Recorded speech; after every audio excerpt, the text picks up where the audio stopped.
우리는 아무것도 세상에 가지고 오지 않았으니 아무것도 가지고 떠나갈 수 없습니다.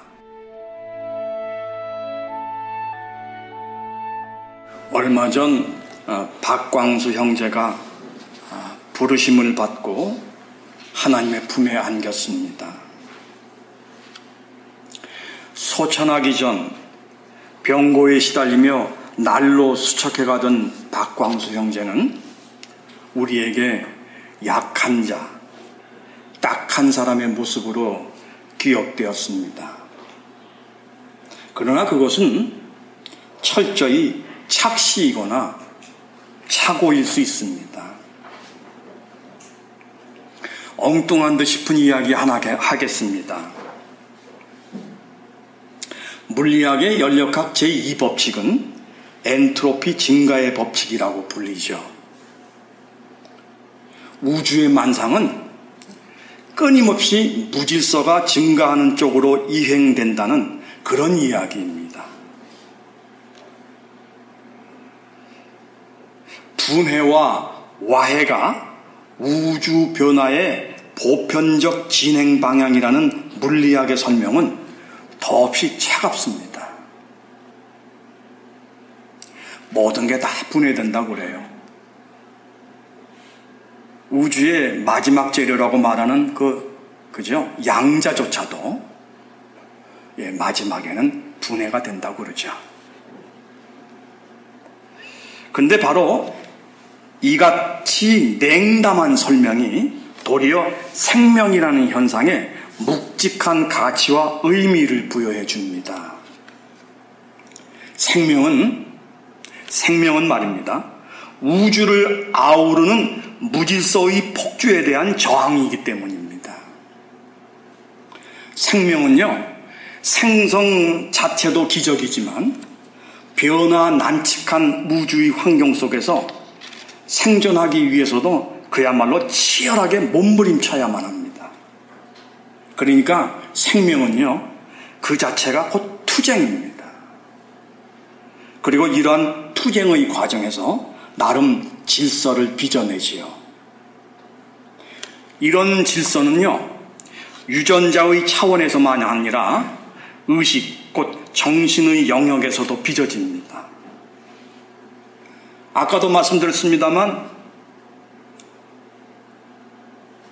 분해하고 와해되고 소멸되는 게 우주의 주된 흐름의 방향이라고 그랬어요. 생명체도 예외가 아니겠지요. 일정 시간 생존하다가 다시 원자 단위로 분해됩니다. 엔트로피 증가의 법칙이 막강하기 때문이죠.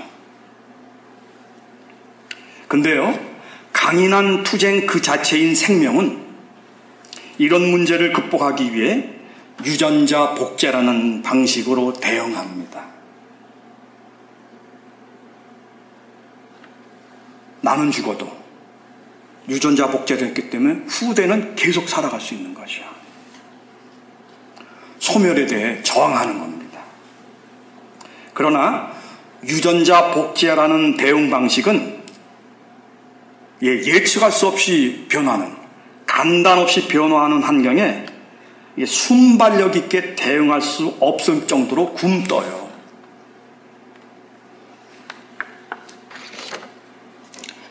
게다가 어렵사리 환경에 적응은 가능할지 몰라도 환경을 파악할 수는 없습니다. 지구상에 수많은 생명체가 존재하지만 지구가 우주라는 거대 시공 연속체 속에 먼지에 먼지도 안 된다는 걸 파악한 건 인간밖에 없죠. 이런 점에서 정신적인 대응은 유전적인 대응과는 그 격이 다릅니다. 아무튼 이렇게 말씀드릴 수 있겠어요. 생명은 우주라는 무질서에 대항해 질서를 고집하는 투쟁입니다.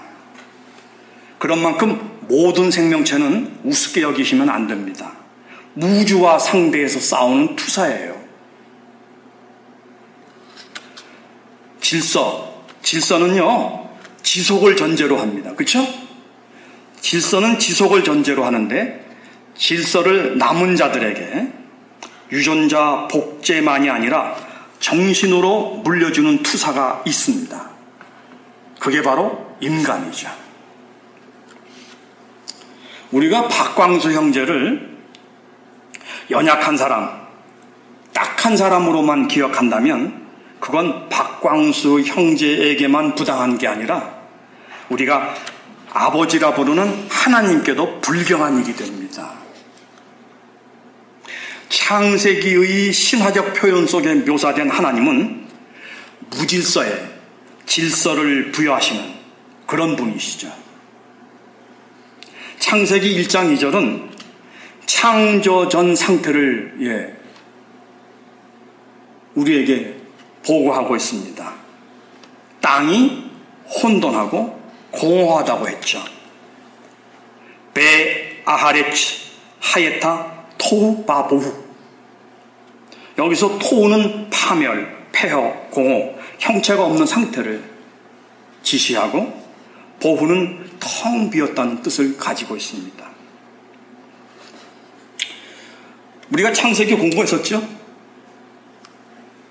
창세기에는 유대인의 바벨론 포로 상황이 신화적 언어로 반영되어 있다는 역사신학적 분석이 있죠. 북왕국 이스라엘과 남왕국 유다의 멸망을 혼돈이라고 이해한 창세기 기자들은 하나님에 의한 팔레스티나의 회복을, 그러니까 곧 새로운 질서의 확립을 창조로 이해했습니다. 그러므로 애초 창세기의 창조는 크레아티오 엑스 마테리아 또는 크레아티오 엑스 데오를 의미하는 그런 개념이었어요. 크레아티오 엑스 마테리아, 그러니까 기존의 물질로부터 창조, 크레아티오 엑스 데오, 신으로부터의 창조. 근데 서양 중세에 이르러 창조의 개념을 보다 엄밀하게 스콜라 철학이 개념화하면서 크레아티오 엑스 니힐로, 그러니까 무로부터의 창조로 의미 변화를 겪게 됩니다. 그러니까 무로부터의 창조라는 건 스콜라 시대 이후예요. 원래 창세기는 그렇게 생각하지 않았다고요. 근데요, 무로부터의 창조, 크레아티오 엑스 니힐로, 이거가 좀 문제가 있죠. 이렇게 철학화된 무, 이 무라는 단어의 그 개념적 엄밀성을 유지하려고 하는 한 이게 신과 안티노미의 관계에 놓이게 됩니다. 그렇죠? 무를 굉장히 엄밀하게 그냥 정의하는 거예요. 무. 그렇게 되면 어떻게 되죠? 무는 그야말로 아무것도 없는 걸 말합니다. 아무것도 없어요. 그러니까 신의 존재 역시 부재한 상태가 곧 무인 것입니다.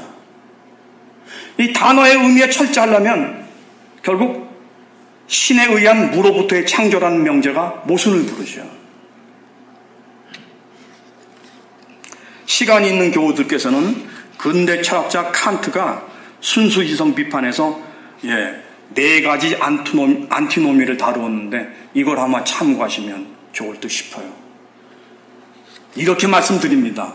우리는요, 그냥 생각 없이 교회에서 도구마식으로 막 전해준 것들을 그냥 외우고 그게 당연한 줄 알아요. 근데 사실은 엄밀하게 들어가서, 그죠? 개념을 따지면 이게 다 충돌해요. 간단하지 않은 거예요. 아무튼 우주의 지배적인 힘, 그러니까 허물하고 표현할 수 있겠죠? 소멸한다고 그랬잖아요. 우주의 지배적인 힘, 허물을 거스르는 것이기 때문에 생명은 질서를 세우는 치열한 투쟁 그 자체라고 말씀을 드렸습니다. 아닌 게 아니라 삶을 영위한다는 건 무지 힘이 드는 일이죠. 이 때문에 모든 생명은, 더욱이 인간은 대단한 투사입니다.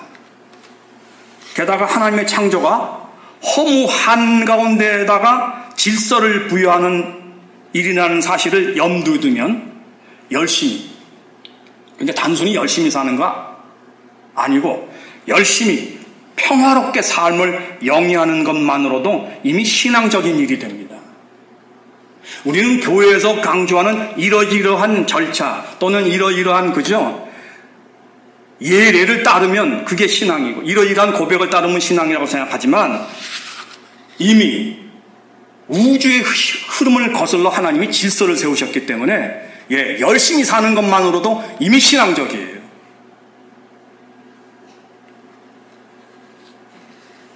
박광수 형제는 긴 투병의 시간 속에서도 열심히 살았던 사람이죠. 그런 만큼 박광수 형제는 대단한 투사였습니다. 아울러 대단한 신앙의 사람이었죠. 허무에 저항하며 살았던 투사는 그냥 떠나지 않는다고 했습니다.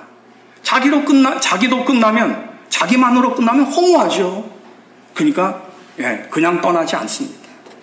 투사로서의 인간은 자신의 죽음이라는 사건을 통해 남은 자들에게 강력한 메시지, 곧 가르침을 전하지요. 너의 죽음, 그 너의 죽음은 살아있는 나를 뒤흔드는 강력한 사건이기에 누구랄 것 없이 이때는 모두가 진지해질 수밖에 없죠. 인간은 바로 이런 국면에서 어떤 형태로든 그의 삶의 마지막에 위대한 스승이 됩니다. 그렇다면 박광수 형제는 인후교의 남은 가족인 우리에게 어떤 내용의 편지를 남겼을까요? 다음과 같이 정리해서 말해볼 수 있겠습니다. 그가 전해주는 가르침의 첫 번째는 이렇게 요약할 수 있겠습니다. 사람은 그 하나하나가 대체 불가능한 고유의 존재이며 바로 그 때문에 그 하나하나가 소중한 존재다. 설교자는 오늘 예배당에 한 자리가 허전한 걸 의식합니다. 주일이면 박광수 형제가 늘 즐겨 앉던 바로 그 자리죠.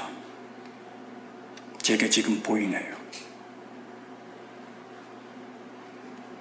식당에도 둘러앉아 음식을 나눌 때 그가 앉고 했던 그의 자리가 있죠. 음식이 맛있다며 주방 근무자에게 서서 감사 인사하던 배식대 앞에 그 자리도 있습니다. 예배를 드리겠다며 아픈 몸으로 어렵게 오르던 인후학사의 계단 있죠. 달변이 아니라서 적 발언자는 아니었지만 그래도 담소 중에 보여주던 그의 환한 웃음이 지금은 없습니다. 박광수 형제가 떠나면서 남긴 허전한 빈자리는 다른 누구가 채울 수 없어요. 박광수 형제가 남긴 빈자리는 오로지 박광수 형제만이 채울 수 있는 존재의 자리죠. 그리고 그런 만큼 우리가 느끼는 이 허전함은 동시에 박광수 형제가 소중한 사람이었음을 알려주고 있습니다. 여러분, 사람은요, 그가 가진 능력이나 그가 이루어 놓은 업적으로 가치의 다소가 매겨질 수 없습니다. 사람은요, 존재 그 자체로 고유하며 더없이 소중한 존재지요. 아닌 게 아니라 박광수 형제는 이런 사실을 몸으로 실천한 사람이기도 해요. 노숙자. 기피의 인물이죠. 이성적으로는 안 됐다 싶어도 가까이 다가온 노숙자의 몸에서 그 지독스러운 짠내나는 악취를 맡으면 우리의 양심은 그냥 곧바로 후퇴합니다. 박광수 형제는 산마루교회 멤버들과 함께 바로 그 노숙인들을 소중히 섬겼던 사람이죠.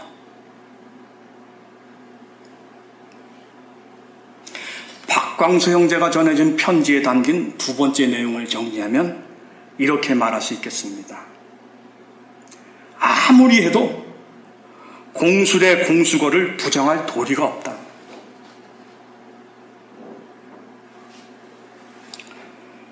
설교자는 1975년경 잠시 월간 센터에 근무한 적이 있습니다. 월간 센터는 무암 김재순 씨가 창간한 교양 잡지죠. 아울러 김재순 씨는 7선 국회의원으로 13대 국회의장을 역임하기도 한 거물 정치인입니다. 당시 센터의 편집부장이었던 시인 김형영 씨가 오너인 김재순 씨로부터 들었다며 저에게 전해준 이야기가 기억납니다. 한국 제1의 부자인 이병철 씨가 친하게 교분을 나누던 김재순 씨에게 털어놨대요. 냉면 한 그릇을 먹어보는 게 소원이라고.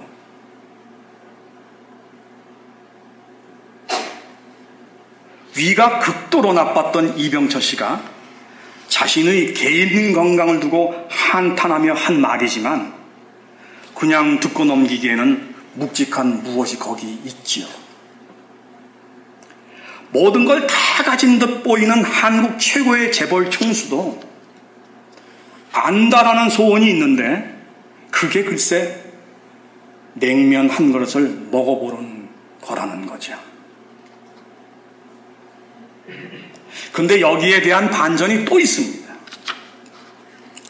김재순 씨는 센터 직원들에게 이병철 씨의 이야기를 왜 들려주었을까요? 센터라는 교양 잡지의 발행인인 만큼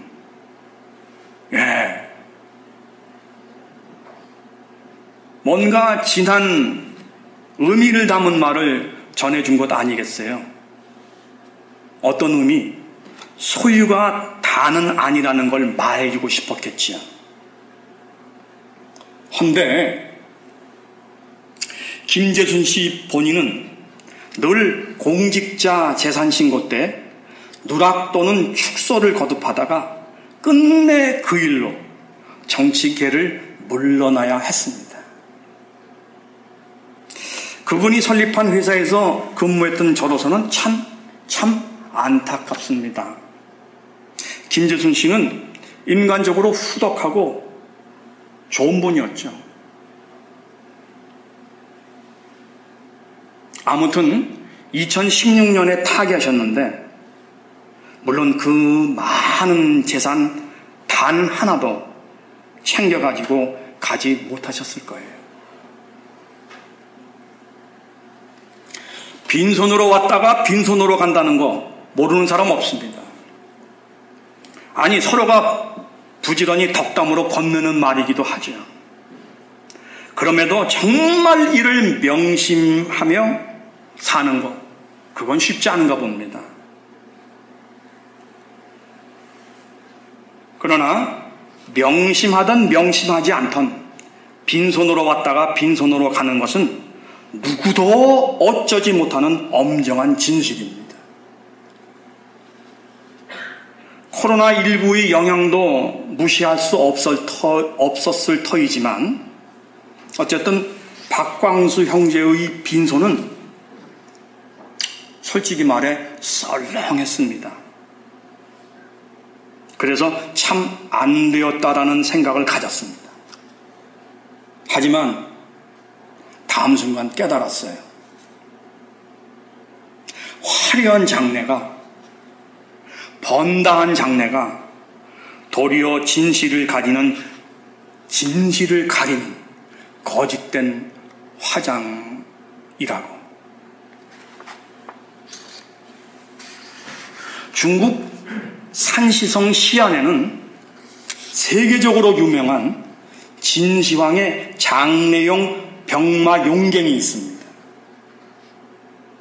진흙 테라코타로 만들어진 병용의 실물 크기와 그 방대한 숫자, 규모, 그리고 그 개개의 테라코타가 가지고 있는 다 달라요. 그 리얼한 표정들 정말로 대단합니다. 진시황의 병마용경의 규모가 이토록 엄청나다면 아직 파보지 않은 진시황의 무덤은 또 얼마나 대단할까요? 사마천의 사기에 따르면 진시황이 기원전 246년부터 인부 340만 명을 동원해 지상의 황궁을 그대로 옮겨놓은 무덤을 짓기 시작했다고 해요. 수운이 흐르는 5천여 개의 강과 수십 개의 망루를 가진 무덤 속 도성 안에 온갖 보물과 병사로 화려하게 꾸몄다고 전해집니다. 그리고 무덤이 완공된 후에는 도구를 막기 위해 동원되었던 인부 모두를 죽였다고 하죠.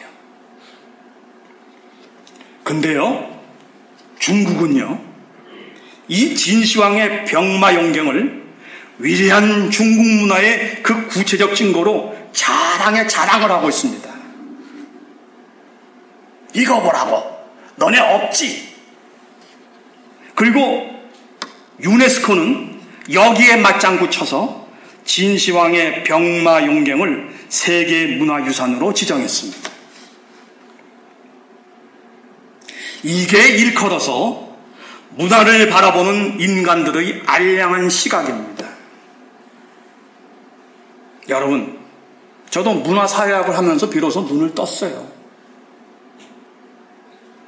이른바 화려장대한 문화에는 늘 비극이 그 배경을 이루고 있습니다. 문화요? 이놈의 문화는요, 사람들 사이에 평등이 무너지고 지배질서가 작동해야만 발달이 되고 심화되는 그런 무엇이에요.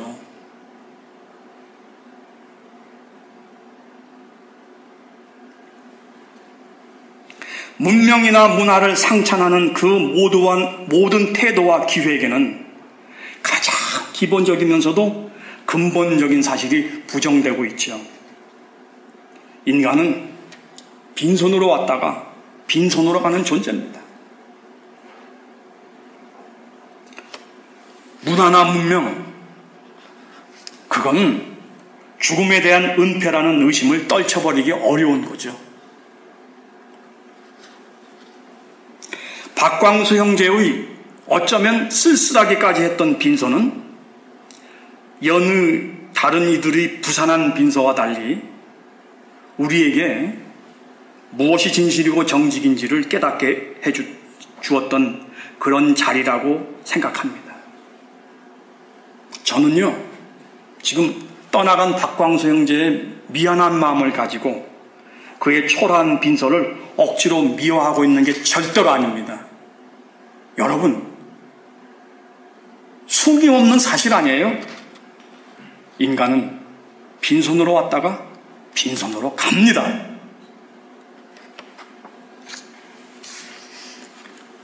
박광수 형제가 우리에게 전해준 편지의 내용 중 마지막으로 정리하는 것은 이렇게 표현할 수 있겠습니다. 메멘토 모리, 뒤를 따르는 까르페 디엠을 기억하라. 우리는 죽음과 삶을 따로따로, 그러니까 분리해서 생각하죠. 그러나 진실은 삶과 죽음을 분리할 수 없습니다. 그렇잖아요? 인간은 살아가면서 동시에 지금 죽어가고 있어요. 분리 안 됩니다. 그런가 하면요, 죽음이 아주 선연하게 느껴져야 삶이 비로소 생생하게 의식이 됩니다. 우리는 주변 사람들을 향해 권면하지요. 성실하게 정신 차리고 열심히 살라고. 그럼에도 불구하고 사람들은 시큰둥하게 듣습니다. 그러나 이 시큰둥한 반응을 보이던 사람, 그 사람도 망자의 장례식장에 가면 태도가 확 달라지죠. 여러분, 죽음보다 삶을 더 잘 자극하고 격려하는 것은 따로 없어요. 부활을 강조하는 기독교가 십자가의 죽음을 부활 못지않게 중시하는 이유가 바로 여기에 있겠죠. 그러나 그럼에도 불구하고 예수쟁이들 사이에는 커다란 착각이 존재합니다. 예수를 구주로 고백하고 믿으면 천국 간다고, 구원의 확신이 있으면 천국 간다고들 합니다. 그래서인지 너나 없이 천국행 확신에 차 있으며 그런 확신의 힘으로 열불을 내서 전도하지요. 천국이 있는데 말이야. 거긴 좋은 데야. 여기는 엉망이잖아. 거기는 정말 좋은 데라. 당신 예수를 구주로 믿고 고백해서 글로 가자고. 글로 가자고. 근데 이렇게 전도하며 다니던 예수쟁이에게 어느 날 의사가 당신 암이요 라고 말해주면 이 예수쟁이는 갑자기 태도를 바꾸죠. 평소 좋은 곳이라고 그렇게 침튀기며 얘기했던 그 천국 가게 되는 건데 어찌된 일인지 더럽다고 살 곳이 못 된다고 말했던 이 세상에서 조금 더 살게 해달라고 애걸 복걸하지 않습니까? 전통 및 정통 기독교는 죽음을 교리적으로 너무 가볍게 다룹니다. 그래서 죽음에 대해 기독교인들은 도무지 진지하지가 않아요. 코로나19의 사태에서도 대중집회를 굳이 고집했던 정광훈이 말했다고 그러죠. 코로나19? 뭐 까짓거 죽으면 그만이지.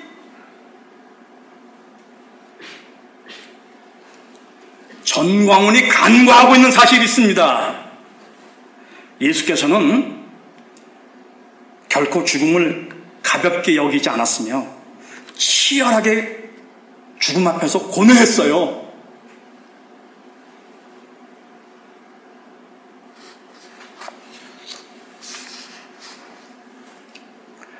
죽음을 교리적으로 처리하면요, 참담해지는 거죠. 우리는 아직도 그런 틀에서 벗어나지 못하고 있습니다. 그런 프레임에서. 예수는 죽음을 고뇌했어요. 나 있잖아, 죽은 뒤에 3일 만에 되살아나. 근데 있잖아, 내 죽음은 너희들을 위한 죽음이야. 이게 말이나 되는 얘기예요? 그게 무슨 희생이에요?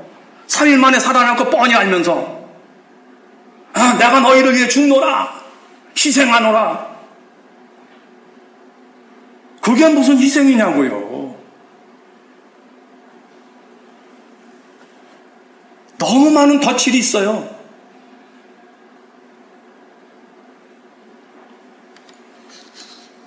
죽음을 교리적으로 처리해 그 엄숙한 이빨을 빼버리면 죽음이 삶에 던지는 도전과 자극이 거세가 돼서 진지한 삶을 불가능하게 만듭니다. 근데요, 사실 기독교야말로 본질적으로 죽음을 엄숙하게 대면할 것을 요구하죠. 어느 정도로 기독교는 죽음을 엄숙하게 대면하라고 요구하나요? 죽음이 찾아올 때까지 죽음을 수동적으로 기다리지 말고 아예 매사에서 죽음을 먼저 감행하라고 권면합니다. 부활은요, 부활 그러는데 그 부활은 죽어봐야 아는 게 아니에요. 부활은 곧 죽음의 극복, 죽음에 대한 공포의 극복이라고 말할 수 있겠습니다. 근데 공포스러운 죽음은 어떻게 극복할 수 있나요? 죽음이라는 게 묘해요. 죽음은요, 기다릴수록 더 초조해지고 무서워집니다. 차라리 내가 매사에 나를 솔선해서 죽이면 죽음은 익숙한 것이 돼요. 죽음은 더 이상 공포의 근무옷이 아니죠. 제대로 죽지 않으면서, 제대로 죽어본 적도 없으면서 성급하게 부활과 천국을 욕망하는 예수쟁이들이 범람하기 때문에 기독교가 이 땅에서 비웃음의 대상이 되는 거죠. 그리고 교리적 기독교는 이런 걸 원튼 원치 않든 부추기고요. 고대 로마 시인 호라티우스의 송가에서 유래된 유명한 아포리즘 둘이 있습니다. 메멘토 모리와 카르페 디엠이 바로 그거죠. 메멘토 모리는 자신이 언젠가 죽는 존재임을 잊지 말라는 라틴어 경구입니다. 카르페 디엠은 카르페 디엠, 쿠암 미닌, 크레둘라 포스테로의 줄임말이죠. 그 뜻은 가급적 내일이라는 말은 최소한으로만 믿어라 라는 뜻이죠. 그러니까 오늘을 마지막 날인 것처럼 살라는 그런 경구입니다. 오늘을 마지막처럼 살려면 욕망하는 많은 것들을 과감히 죽여야 하죠. 더 나아가 욕망을 하는 나를 죽여야 됩니다. 이 욕망 덩어리인 아상을 죽여야 돼요. 그리고 놀랍죠. 이 부분에 이르면 우리가 따로 구분하고 나누었던 모든 종교가 여기서 다 만나요.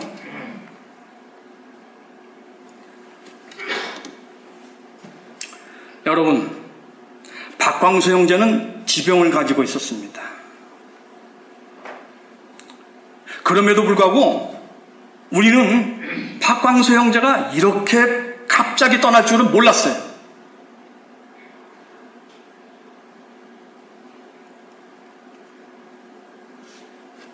우리 모두가 충격을 받았는데 결국 그 충격은 메멘토 모리와 카르페 디엠으로 정리되어야만 하는 것입니다. 오늘날 현대는요, 독특한 사유의 기본을 가지고 있어요. 그걸 에피스테메라고 부릅니다. 오늘 현대를 지배하는 기본적인 사유가 있어요. 뭐죠? 욕망, 의지. 이거 옛날에는요, 굉장히 우리가 비판하던 거였어요. 비판하던 거. 근데 우리가 사는 시대는요, 욕망, 의지 좋은 거라는 거예요. 와, 이게 개인이 자기를 실현할 수 있는 거고 세상이 더 풍요해질 수 있는 동력이래나 뭐라나. 과연 그럴까요? 코로나19의 이 암담한 상황 속에 살고 있으면서 그렇게 말할 수 있나요? 아무것도 해결하지 못하는 이 딱한 처지에 있는 우리가 말입니다. 욕망과 의지를 강조하는 현대의 막강한 에피스테메에도 불구하고 고전적이지만 여전히 진실일 수밖에 없는 가르침을 박광수 형제는 우리에게 전해지고 떠났습니다. 메멘토 모리 그리고 카르페 디엠이죠. 기도드리겠습니다.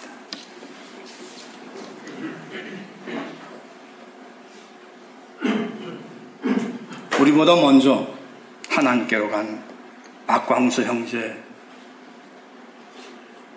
그 형제를 저희가 다시 한번 그리면서 하나님 앞에서 깨달음을 구했습니다. 하나님, 듣는 거로 끝내지 않게 하시고 살과 뼈를 움직이는 동작으로 번역해내는 저희들 되게 하여 주시옵소서. 우리 주님 예수 그리스도 이름 받들어 아버지 하나님께 기도드렸습니다. 아멘.